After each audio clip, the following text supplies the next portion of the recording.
Hello, all. Thank you for joining us today. My name is Ryan Anderson. I'm the outreach manager for Kendall at Home. And with us today, we have a Kendall at Home member, Richard. Richard is a train enthusiast, to say the least, on it all. Yes, you might say that. Yeah, exactly. So as you can see, we are in Richard's basement here with trains galore here, and that is just the tip of the iceberg. Let me tell you that. He has trains all over this room and in the backyard as well. Railroads set up, themes, scenes set up from reminiscing from his hometown out in Wisconsin to pretty much everything you can imagine. So we're getting excited to diving into this. So Richard, thank you so much for opening up your home today for us. It's a pleasure to have you guys. Yeah, I so always like showing this stuff off. well, we're glad that you're excited to show it off. I know every fall you have with the Columbus Garden Railway Society, Yeah. you have a show that people come through and things like that. Right. We open up a dozen or two railroads to the public on a Sunday after Labor Day every year, 1 to 5, rain or shine, free of charge. Right. Great family attraction or thing to do. And so that goes all across Columbus, right? Yeah. Central Ohio. Central Yeah. Ohio. Yeah. I mean, how many, I know you said that there's about 100 members, 100 families. 100 families. So do all of them participate? Is everyone have a stop along the way? How does that work? Most people are not on the tour. You can volunteer to be on the tour, and some people don't want to. And in fact, many of our members don't have a garden railway, but are actually joining to get ideas so they can build their own. So that's how it works. So you have people who are just starting all the way up to people who have done this for decades like yourself and are That's very right. That's right. Yeah. It's across the board in skill level. really. See, that's always good too, to have those mentorships there, to be able to look to someone to say, I'm thinking about doing this. What do I do? Or where do I go from there? Yeah, every railroad, as it turns out, you'll see something you like, and you'll see something, oh, I'd never do that. Yeah. No, absolutely. I mean, but I think that's the cool thing about it. I mean, as you go around and you look at things, like I have a relative, distant relative who's involved in this hobby passion as well. Very small collection in the basement, like on a ping pong table, like a double ping pong table setup to it. I was telling you, I grew up outside New York City. I would go to the New York City Botanical Gardens every year, did a model railway around the holiday season as well. So it's always cool to see how different people associate different things and create their own scenes and creativity out of them. Well, the garden railway hobby is a little bit more different than the rest of the railroaders. Because of the gardening aspect. We have a lot of women in the group, and in the smaller fine scales, you don't see a whole lot. But here, we have women in the group, for example, who say, when I was a little girl, I wanted an electric train for Christmas. And my dad said, no, trains are for boys. So now, in this group, I can buy my own locomotive and buy my own trains. Absolutely. So it's because of that garden aspect, the outdoor aspect. I'm sure there's a lot of manicuring that goes into being able to have the upkeep there, plants, etc. Right. It makes it a little bit more accessible to all, where people don't feel that, like, because I always associate it. I said, okay, it's older males who got into this, and that's what they do on it. But it's good to hear that the garden railway. In my particular case, my wife Barbara was always interested in small plants. But where can you put small plants in a suburban landscape? So then I come up with this train hobby, and her hobby of small plants, or plants about the same scale or as the trains. It just was a marriage of two hobbies. So it becomes a true team effort. It is. Yes. And Barbara's title was plant manager, and that's her license plate too. Very cool. And I saw, it's you bring that out even in the license plates on it. It becomes a true passion and everything to it. So do you mind talking a little bit about this? As you told me a little bit about how you got interested in trains and more specifically model railroads. Do you mind talking to me a little bit about how you even got started in this passion? Yeah, for some reason or other, I've always had an interest in trains. And I'm the only one in my family. I mean, a lot of people say, oh, my grandpa worked for the B&O, and I have nobody working in the railroads. I've always been interested, and then in 1946, Santa brought me a starter set. There you go. That's an American Flyer set, around the Christmas tree and that. So that was the start of the hobby. Now, how I got interested in big trains, we were visiting at a garden store in California, and they had one set out there running, and I thought, no, yeah, they can do that out here. The climate's excellent. Exactly. That was before I really knew anything about it. Yeah. And so when Barbara bought me a starter set in big trains, and so I ran that on the carpet in the living room for many years actually, and then got the impetus to move outside, and that was as a result of I went on a lark. Barbara and I went to a National Guard Railway convention in California. I thought, well, I had free tickets on TWA, so I said this pulled off for a lark. Absolutely. And we both just fell in love with this whole concept of toy trains outside. I came home and started moving dirt. You can only do so much when you're confined to a room, or as you said, the carpet of your living room area. Yeah. You can only do so much, and I have to imagine too, for Barbara's sake on it, to always have to walk around the trains. It must have gotten old. Well, that was there was sort of an ultimatum that came down, like the cleaning lady's refusing to do. Yep. And either you're going to have to clean it yourself, Or get it oh, outside. get it outside. Yeah. So that was another component of how I ended up outside.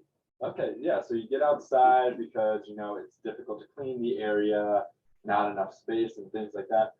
Obviously, though, when you move something outside and you can grow it in scale, it's subject to the elements. I mean, how does that really work? I mean, you're in Columbus, snow's a big factor, rain's a big factor. What? Yeah. Well, the garden trains are most of the components are plastic, stainless steel, and that's weather resistant stuff. The trains are more weather resistant than I am. Okay.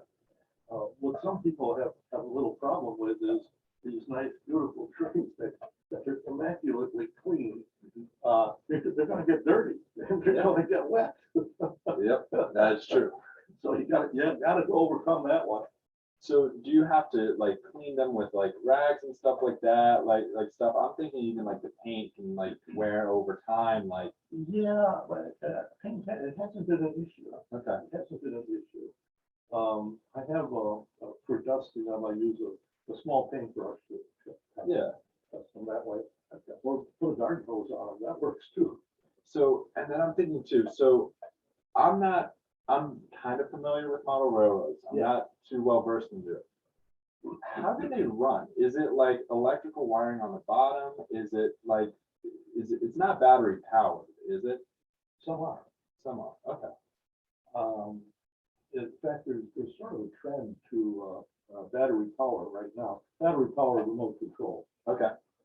Rechargeable batteries. Okay. So there are people who are running trains that way. Now, most of us run track power. Okay. 0 to 24 volt DC. Okay. Works fine. And then also remote control.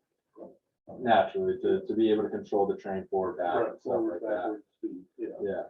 So, okay, so it's track powered. So when the train sits on the track, it's able to go at a certain voltage that then shoots through. Yeah. Is it through the wheels? Is there a little wire that connects underneath? How does that work? A couple different ways. The wheels pick up the current, and some locomotives have what we call track sliders, a metal slider that slides on the rail. Yeah. There's one around here that would have that.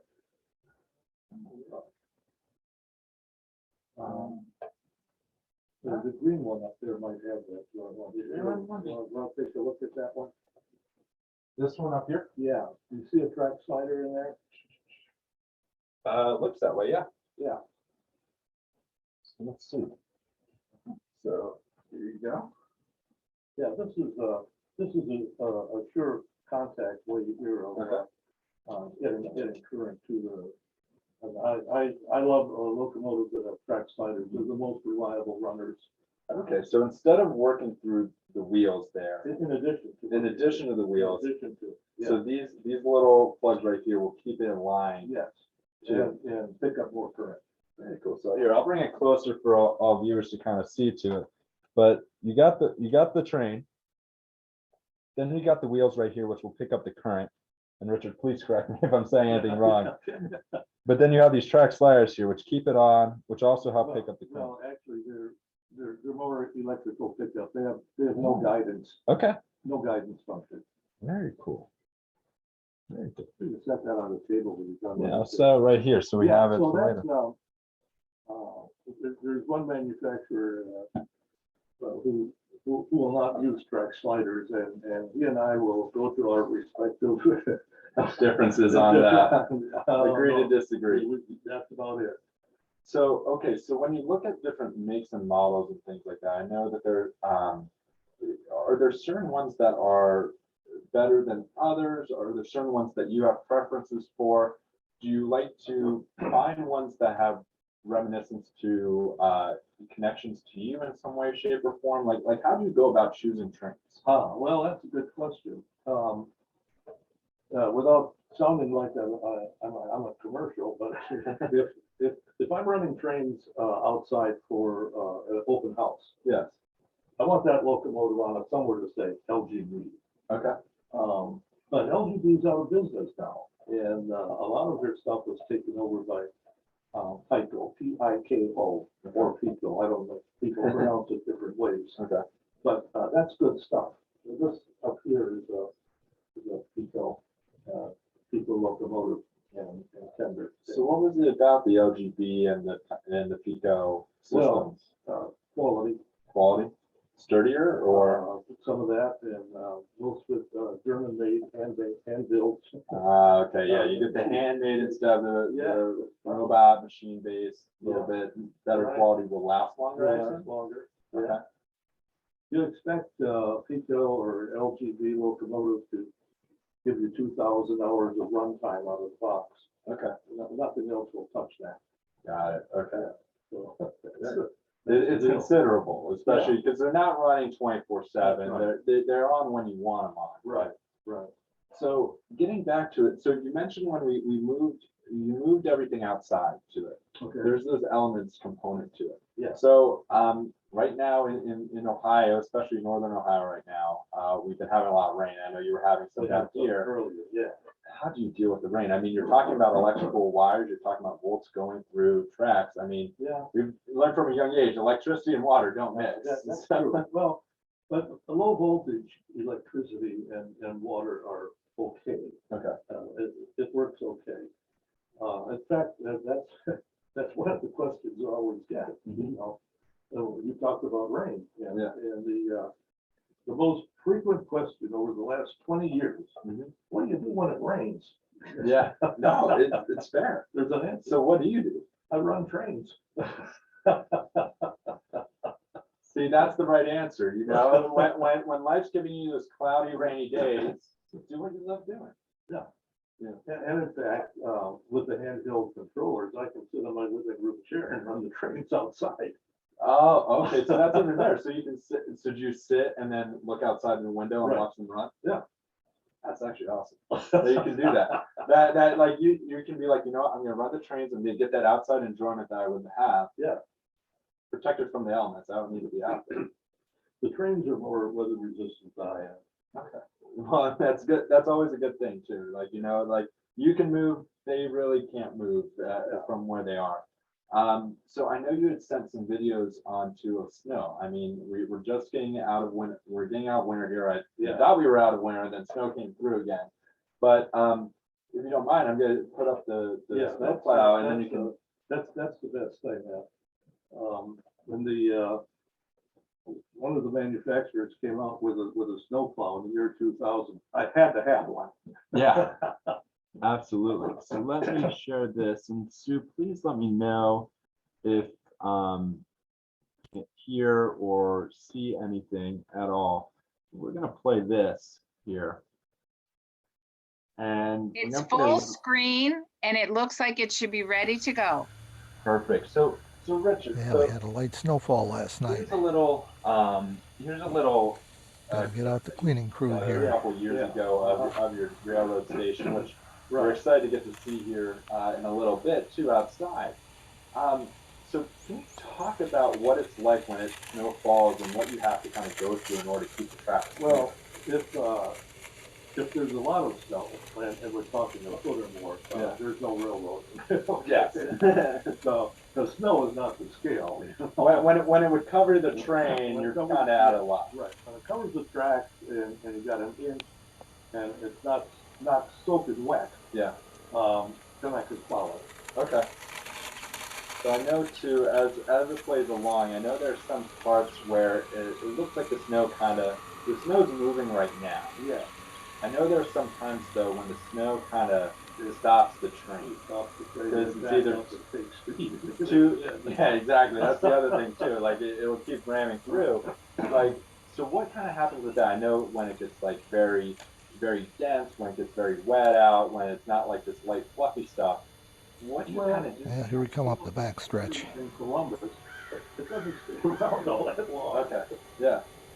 And So it might be just a day or two yeah, late. and sometimes if, and I've got some other videos where, the train will stop, it doesn't have any more traction, and so I have video of my foot, kicking the locomotive forward. Sometimes a little brute force is A needed little to get fancy that footwork, I call it. fancy footwork for it all Yeah. on it. I mean, yeah, I mean, it's amazing how easy that's moving through. I mean, but that kind of also goes to show how it's a model railroad, but it truly is a model railroad because this is what it is.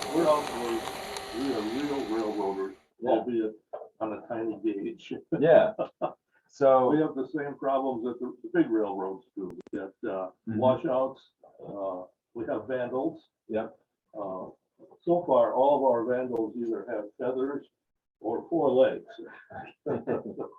you get the animals coming through, Yeah. kind of like kicking some Well, trains that over. and chipmunks, burrowing animals, burrowing and tossing dirt on the track. Oh, I didn't Yeah, know that. we get there's a lot of that. Okay. And we have a lot of deer, but I've had deer on the railroad, but they step quite gingerly, actually. Really? Okay. Yeah. They don't like bend the track or anything No, like they that? won't step on it.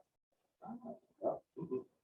Deer are fussy and nimble and agile. I feel like that has to go back to, I feel like deer want to step on a railroad, like a real large, full-scale railroad Yeah. track, so they probably see it, associate it the same way. I don't know. We'll have to ask them. So Richard, I know you have some trains here right now. I mean, we're looking back here at it, and you have your big banner too of the Puddle Ford and Patio Railroad, which is the name of your railroad here. Right. Which, by the way, fantastic that you have that. I'm still in awe over that. I know you have this here. Do you mind just like kind of showing off like the sounds that these trains are able to make, the movement of it? Let me get past you Yeah. here. This one up here is a Pico, and that's a successor to the locomotive. Okay, so this is so I see that says New York Central on it. Are they copying a real life train that would be on the railroad? Right. Okay. It's a model of an existing locomotive. Okay. So we'll get out of sight here. When you go through here, and I'll just kind of pop this out so people can kind of see here to it.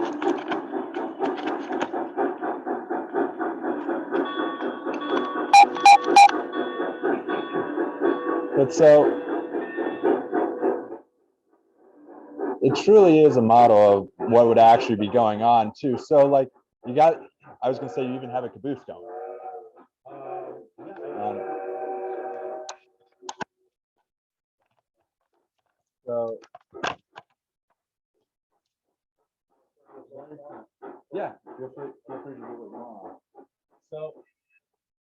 Very cool. So, Richard, so I think that's very cool year. If you don't mind, I think now I'm trying to look at time too on it. Would you mind showing us the outside, Sure. Let's head on out there. It's set up, I'm a Christmas freak, first of all. Okay. Let me tell you that. Yeah. I mean, to me, Christmas can be every day as far as I'm concerned. I bought a Christmas tree after Christmas. It was on sale. I still have it. You still have it? Do you have it up? That's Yeah, the other it's question. up, it's up. So also, I'm going to be switching over to my phone right now so that we can take a little walking tour throughout this throughout the railroad. Richard, lead the way. I'll follow you. Okay.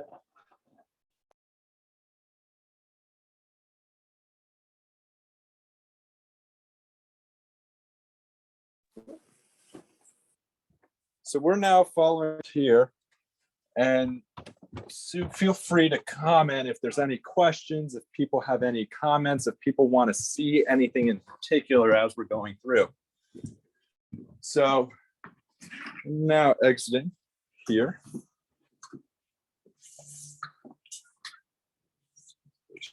Locked out. So You can see we're still set up for Christmas.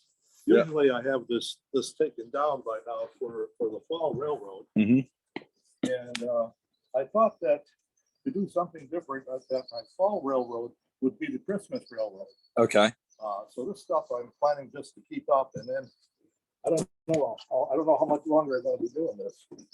You know, but as you keep moving up and down and things like that, and I'm sure you have some trains out too, but I think that's really cool seeing too how everything, like as you're saying, it's even Christmassy, but at the same time, like it still works year round. Yeah. You know, you have the different shops, you have the different setups to it. You have Santa and his reindeer up on top of the railroad station right there. Sure. You're going through little nativity scene.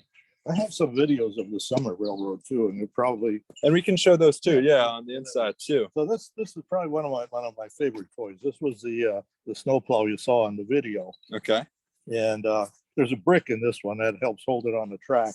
okay. Does that help it as it's like trying to push through the snow, especially in A little thicker bit of snow? momentum. Yes. Okay. It does. It does have momentum. Very cool.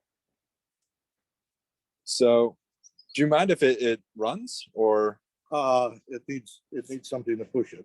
needs something to push it? Yeah, Okay. which I don't have right You now. don't have on it? Okay. Very cool. But so So I'll get up too. So we have all this here, goes around the tree out here. yeah, And oh, you got a little Puddle Fort sign on it right up there. railroaders might want to know that I'm using stainless steel rail. Okay.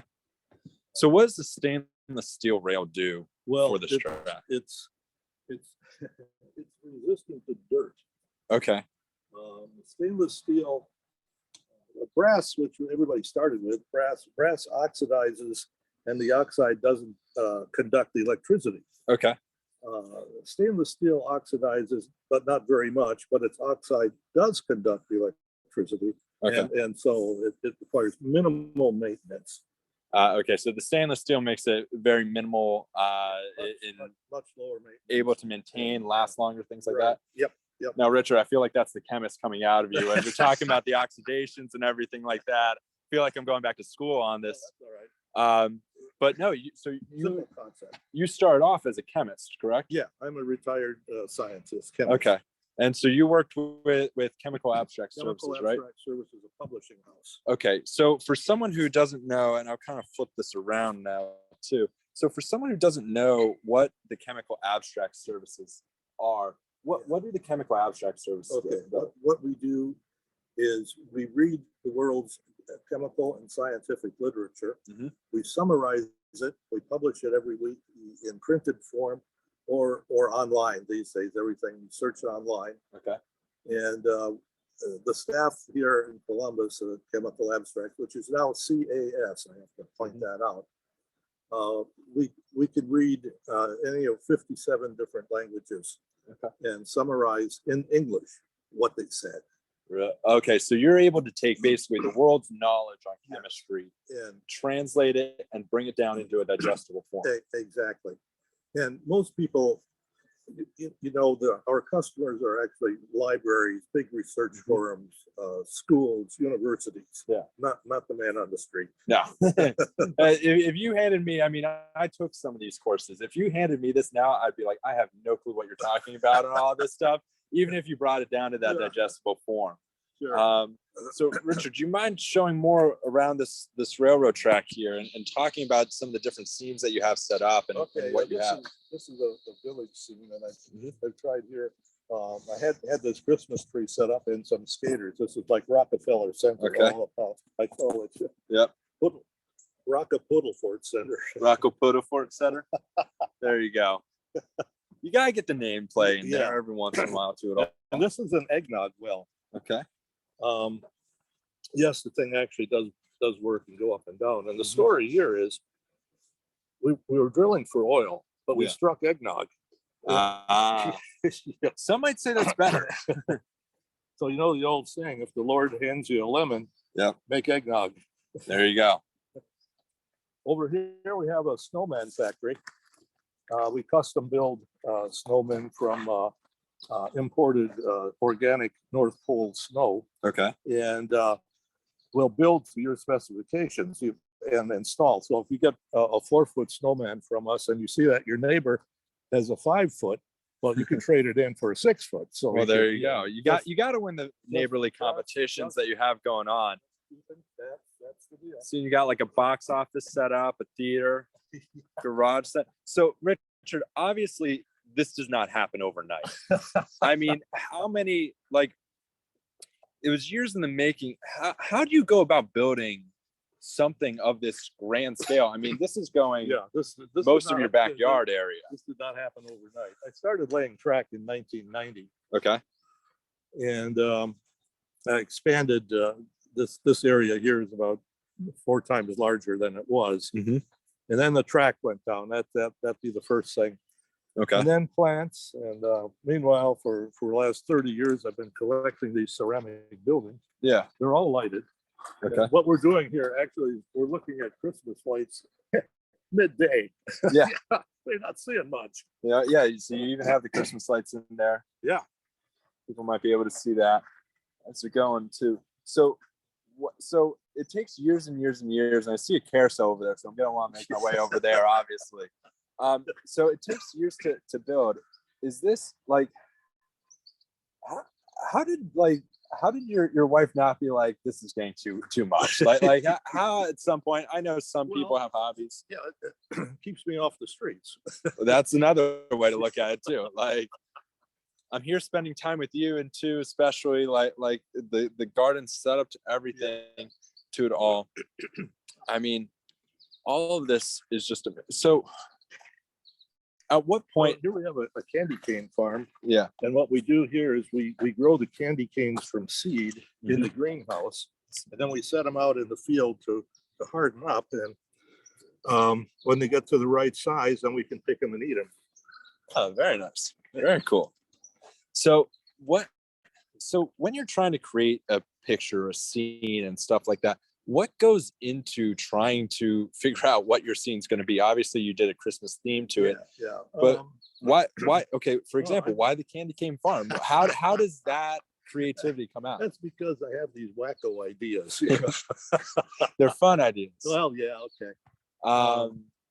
So I just wanted something different, and nobody's got a candy cane farm. Yeah. Nobody grows candy canes from seed. I do. Yeah, you do. Absolutely. So when these scenes are being created, at what point, I mean, I know you said like you're getting to that point where you're like, you know what, maybe time to slow down to it. I know it's now May and you still have the Christmas set up, and so you're like, okay, I'll get to the summer set eventually to it. At what point is like too many scenes, too many buildings, too many trains enough? Is there a breaking point? That's the next question. I don't know. We're all different. Yeah. This railroad's right now pretty full. I don't know if I can That is true. This area here I call the high rent district. It's okay. It's the nicest of the houses that I have. got the brick houses and everything to it. So do you, And the barn over here has the CGRS, Columbus Garden Railway Society logo. yep. So, and then here's the Ice skating. got another ice skating setup, Yeah. little pavilion area. And then there's a chorus in the bandstand there. So, and you've mentioned the Columbus Garden Railway Society Right. a bit now, and obviously that's been a very integral part. I know that you were a founder of that. How does one not necessarily in the Columbus area get involved in it? Are there different garden railway societies across the United States, or how? Yeah, there are I think there's 70 garden railway societies in North America. Okay. 70. And 69 of them have bylaws, officers, rules, etc. One of them does not. That's us. Well, you have one rule, correct? Yeah, if it looks good from 10 feet, it is good. Yeah, that's a rule. I think that's a great rule too. I mean, obviously speaking, this looks fantastic from 10 feet away too. And even as you're getting up close, I'm sure everyone too is saying, wow, this is amazing. Yeah. The Garden Railway Society has no bylaws, Okay. no officers. Yep. And people say, you can't run a club like that. Well, we have for 30 years and we're a very, very active club. And sometimes the fact that it's active is the most important thing to it. So what's now, let me spin this around here too. So what is drawing in that next generation to it? Like why? So what is it the Garden Railway Society? How are you drawing in that next generation to pick up where you guys left off? Well, a couple ways. One, by opening up the railroad once or twice a year. And then at railway conventions, we set up a booth and a display model railroad, and that families come in and for the train show or whatever they want to call it. Yeah. And they see us and they get interested. You have brochures. Come and see our tours, or make a private appointment. Come look at it. So are these just open to the general public? Yes, Or anybody. do you, might be throwing your curveball here. Do you know off the top of your head when the next one might be? The next open house will be the Sunday after Labor Day. Oh, and that's the tour. That's every year, Sunday after Labor Day. Very cool. Yeah. I might have to come down for that. I don't know. I've kind of enjoyed this, seeing this. I'd love to see other ones as well. So, okay. Yeah, So, well, we're all different. We are all different. so, and that kind of brings me to the next point too. Like, so everyone's a little bit different. And you said that you don't have any bylaws to your procedures to it. What, like, how do you all stay within the same, it's not guidelines, but like, you have that passion. How do you all still work together as a cohesive society without those bylaws, without those guidelines, and still? Yeah, well, I look at the society. Let's look at it this way. Suppose you're going to have a cookout on your patio and you invite a dozen people over. Yeah. Do you need bylaws? No. The laws that we follow are those that are already extant. They're the laws of social interaction. Okay. So we do have laws. They're just not written down. So, and then the next thing too, so in trying to create these things, obviously everyone's different in the way that they're going to create their railroad. Yeah. What, for someone looking to get into this or expand upon a base project that they already have, what are those next steps that they should be looking for? Well, you'll learn more by flopping down a circle of track on your grass than you will by reading books or watching videos. Okay. You learn by doing. You learn by doing. Okay, so make every mistake in the book. yeah. So okay, so you learn by doing. You learn just by adding on to it and just keep going. Sure. For it. I mean, looking at this, I mean, this is extensive. Like, where did you even start for it? Like, what was the first? What was the first track? What was the first segment that you had? Where did you go from there? Well, it was just this section over here. Let's flip that here. This is all the shady loop. Okay, this loop right here. I was planning just to make a turn around here and just a simple loop. But then, you know, I got plans, it went bigger. So now, did you have to, so obviously speaking, you're This off was- your no, deck. This was here. Okay. And- Oh, all the gravel and everything was there. No, the bed, Okay. Uh, Yep. the timbers. Yep. Okay. So the timbers and everything was Yeah. there. The bed was there. Was this part right here? This This was smaller. This was okay. smaller. So there was an expansion project. Yeah. Okay. So I added on a lot over here.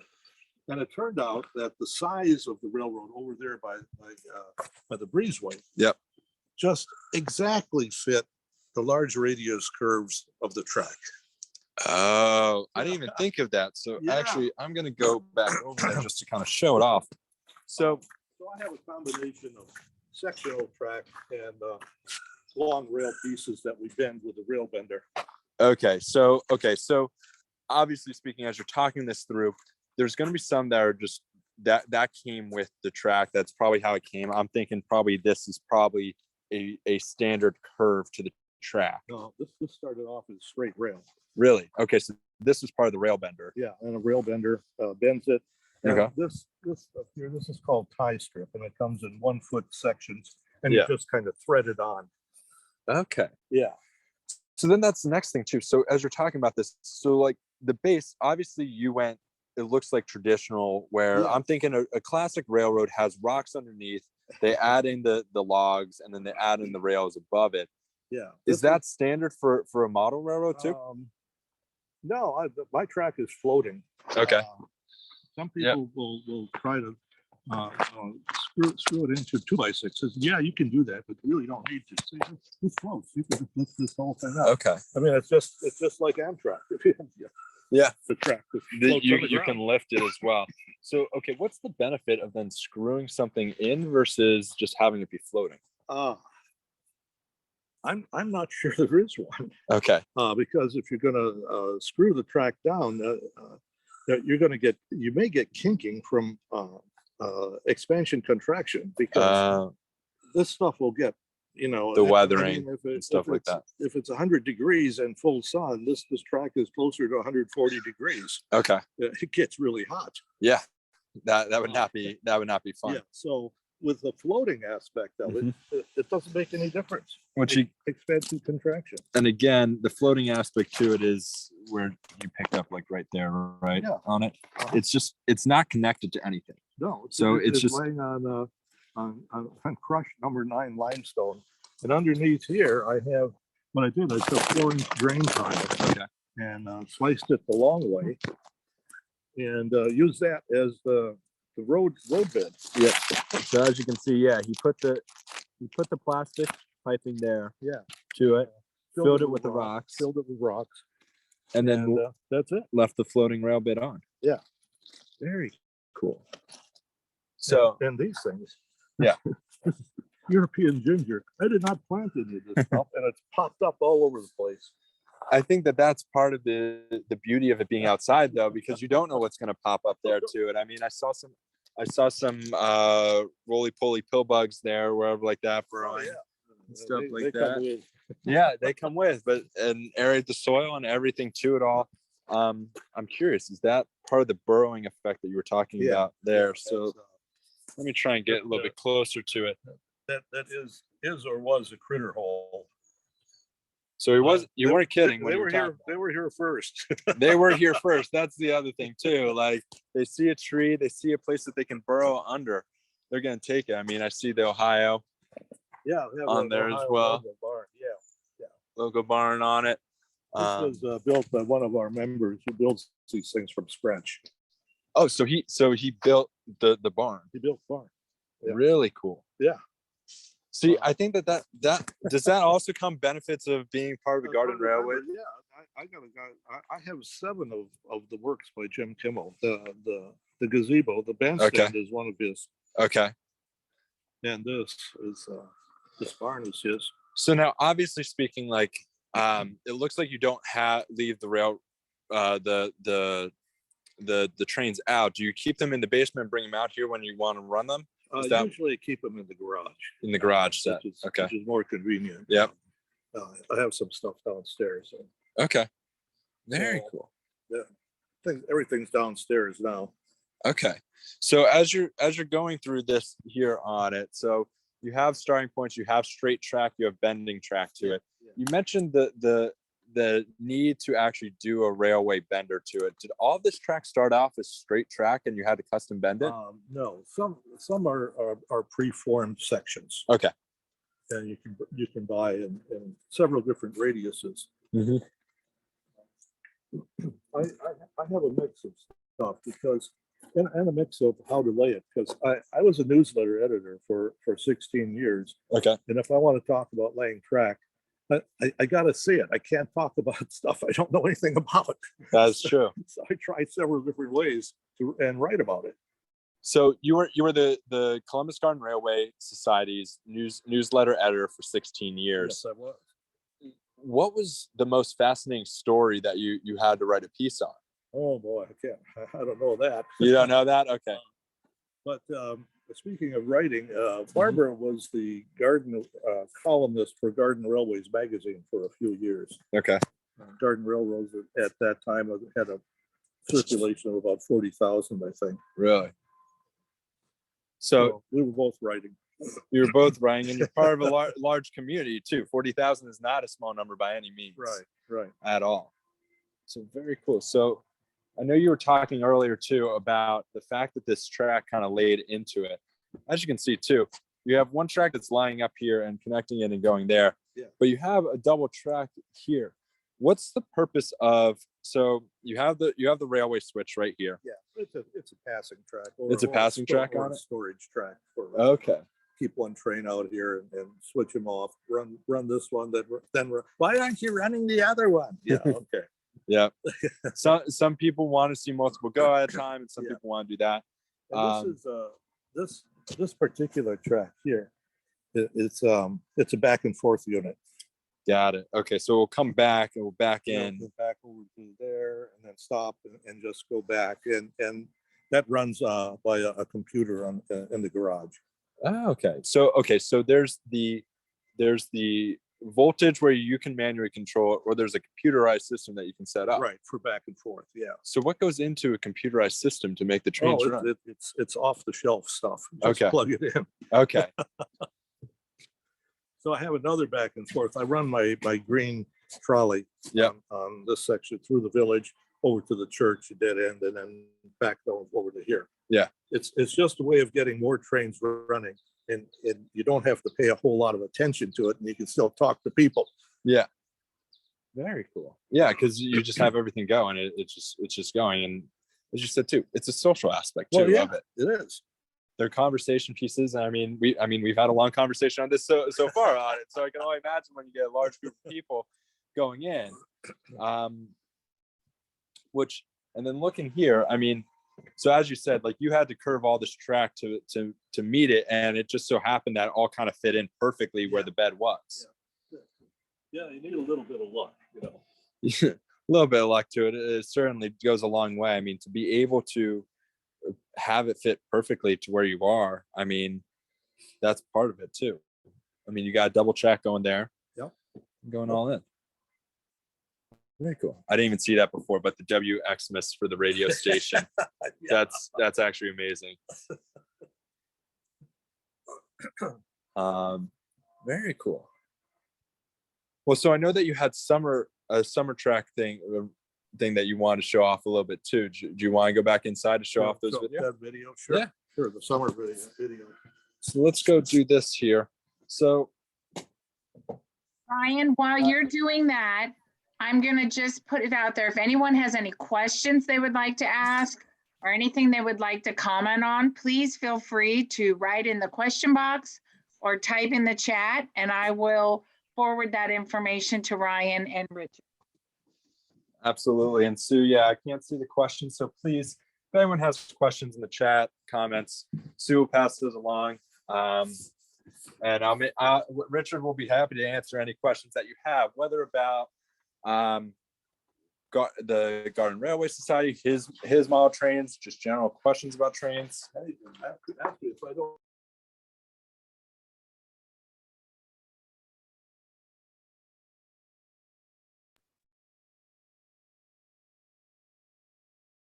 So for those of you who did not hear, Richard said that he'd be happy to try and answer any questions that you might have, and if he doesn't know the answer, he'll let you know that he doesn't know the answer, and we'll try and figure it out for you. Sue, can you hear us all right?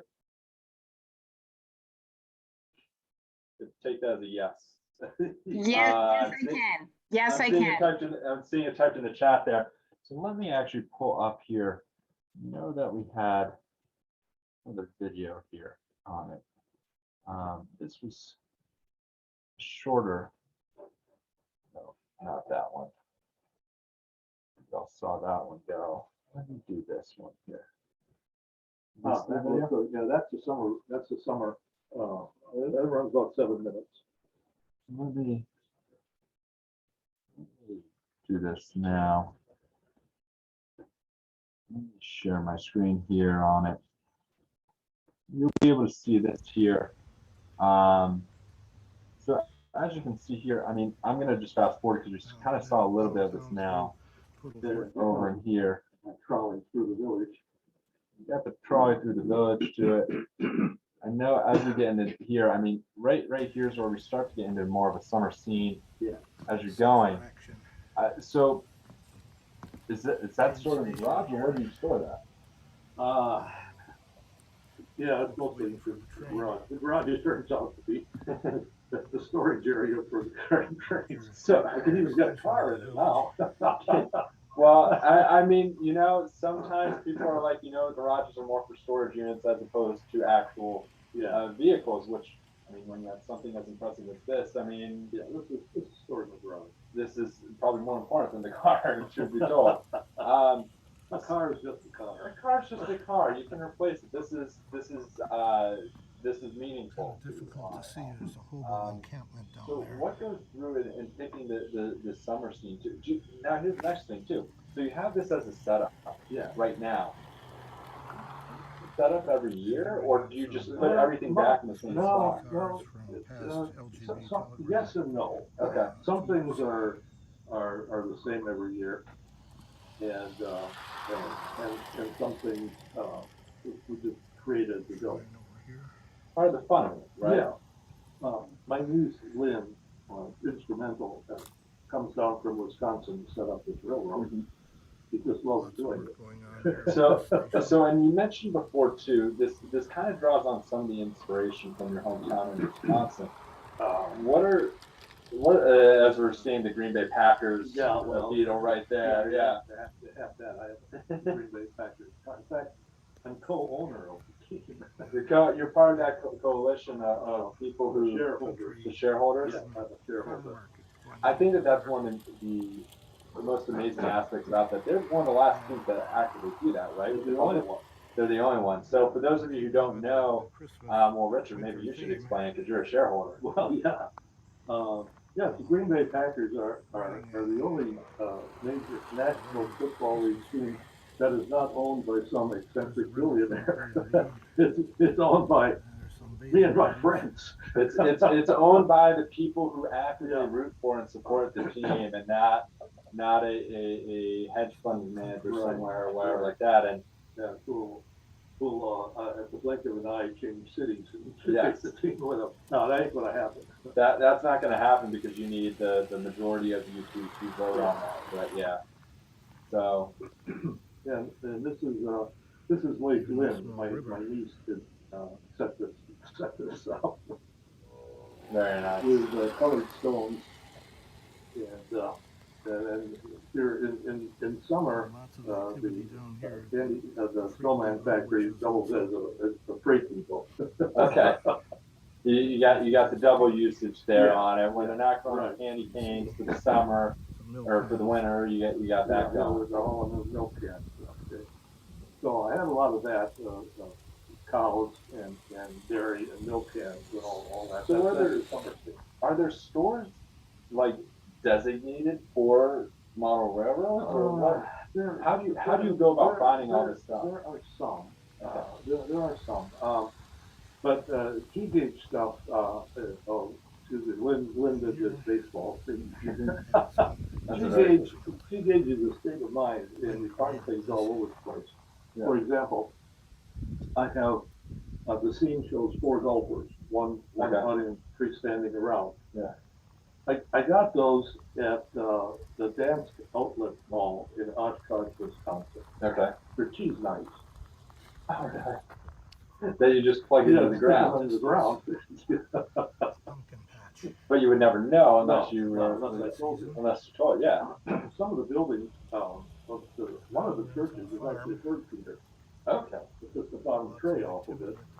Oh. And So you get creative to it too. Yeah. It's not necessarily figurines designed for a scene. It's you can take things from everyday objects and kind of piece it together. And if Right. you like the design, And toys are toys. You can get these things all over the place. You don't need a railroad store to find an old threshing machine. for example. I noticed that you had the little kites or whatever, little people, whatever the toy brand is out there. Yeah, yeah. Um, So my wife got the little type nativity set. Yeah. From well, one of the popular brands. And so she ordered it, and the sales clerk says, "And how old is the child who will be receiving it?" And she said, 66. And the sales clerk said, "Oh, if we had a contest, I bet I'd win." But it goes back to the thing of when they say ages 2 and up or whatever the age is on there, it truly is ages 2 and up because you can create magnificent things with all of this stuff. So Yeah, and plants are plants, so you plants are plants. find small plants, so we try to keep plants at scale, but some of the plants I'm letting grow because eventually this is not going to be the Covered Railroad anymore, so they got a plant. So there's the golf scene that you were talking about there with the cheese knives Yeah. instead of the actual figurines. That's right. I think that's you would never know. That's the thing though. They're very nice cheese knives that, stick in the ground and they stand up and you don't have to worry Yeah. about it. Covers it for this year. And you have the golfers. And golf carts I got at a Christmas ornament store. Yeah.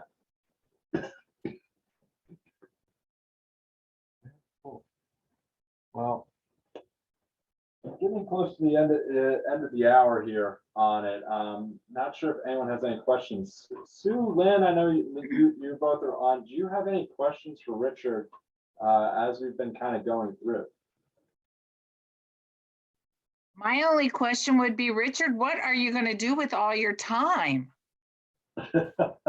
All my time. Well, Yeah. once you finally decide maybe it's time to move on, what will you do? Yeah, well, that time will come. There's plenty of other things to do. One of my other hobbies that has not been brought up here at all is I work at the piano. I'm an amateur pianist, so I can spend time with that. What type of music do you like to play on the piano? Is it classical? Yeah, I like mostly. I like to listen to classical, and I like to play easy stuff. You're easing into it. You're not going no score sheet or No. anything like that. No, and trains, trains could run indoors or outdoors, so if the outdoors, yeah. Well, I mean, you got it around the ceiling right here, Yeah. as you were showing earlier. Right. Which is phenomenal. So, Richard, I am getting a lot of comments and I want to share them with you. The first is, we got a comment from Lynn. She said her dad watched it and he used to work for the B&O Railroad and he enjoyed it very much. Oh, good. Well, you'll have to come down for our open house in September. I also got a comment, your creativity is amazing. Thank you for sharing your passion. And lastly, I heard, bravo, Richard. This explains so much to me beyond my Christmas garden. Oh, and Lynn had said she would love to come down and at one of the open houses. Oh, sure. There'll be at least a dozen railroads open. You won't have time to see them all, but it's an interesting afternoon. So and that one is the Sunday after Labor Day. Sunday after Labor Day. So 1 to 5, rain or shine, free of charge. So is there a map that's sent out, or how would one There's find out a about website, website? Okay. cgrs.org. Okay, so so THECGRS.org. CGRS, that's Columbus Garden Railway Society, the Columbus Garden Railway Society.org. I know too. I had to Google it too to start on it. If you just type into Google Columbus Garden Railway Society, is that Yeah. first one that pops up? You'll find it. And there'll be addresses of the gardens given a few days ahead of time. Descriptions of the gardens and photos will be up approximately a month ahead of the show date. And for those of you who are interested, I do know that right now, if you go on the top, there is a gallery where you can go through a couple of the railways up currently there from last year's show. They do still have some pictures up, but as Richard said, ahead of the next one, next year, there's going to be some changes, obviously. There'll be new railroads, and there'll be some people who aren't doing it. Mhm. So, and even the existing railroads, they'll have changes to them. Mhm. So that too. So you can come every year, and it's a brand new Yeah, experience it's every year. Right, different, right. That's really cool. You have to do that. Sue, any other further questions? No, I think that is it. Thank you so much. This was so interesting. I really learned a lot. Well, thank you, yeah. It's sort of an unusual hobby, but whatever. Well, I think that's the beauty of it. I mean, you were talking about it before with Kendal at home and being able to stay here. Yeah, In as you called it, this is this is your my retirement home. this is your retirement home, and you got the ability to make it whatever you want, and you decide to this entire. I mean, I'm just going to kind of show this around a little bit here. The entire basement is railroads and trains. So the ability for Richard to kind of do this and go off, I think, I'm glad that you were able to take full advantage of everything. Right, To it. I mean, there's even more up here as we're going along. yeah, so, if I goes into some retirement village, they couldn't do this. I think that's the best part about it. You have the freedom and flexibility, and you ran with it, and you kept going with your hobby, and I think that's the beauty of it. Right. Well, thank you all for joining us today. Richard, thank you for walking me into your home and giving me a grand tour of everything. Thanks for coming by. Absolutely. Sounds good. So I'm thinking off the top of my head, Sue, if there's things I forget, please let me know. But I know this upcoming Friday at 11 a.m. is our coffee hour. That is going to be featuring the Cincinnati Zoo with a zookeeper from the Africa exhibit, Mark Tuis, who is the brother-in-law of one of our care coordinators, Stephanie Tuis. So he's going to be showing us a behind-the-scenes look at the Cincinnati Zoo and the Africa exhibit, including a special guest appearance from the world-famous hippo Fiona, who made headlines years ago when she was born, and is still very, very world famous around the world today. So we are very much looking forward to that. For anyone who wants to join, feel free to invite any members, friends, neighbors, relatives, friends, family who are interested in potentially getting behind the scenes look at the Cincinnati Zoo. This is open to everyone. We do thank the Friends Foundation for the Aging for helping us to put on these types of events.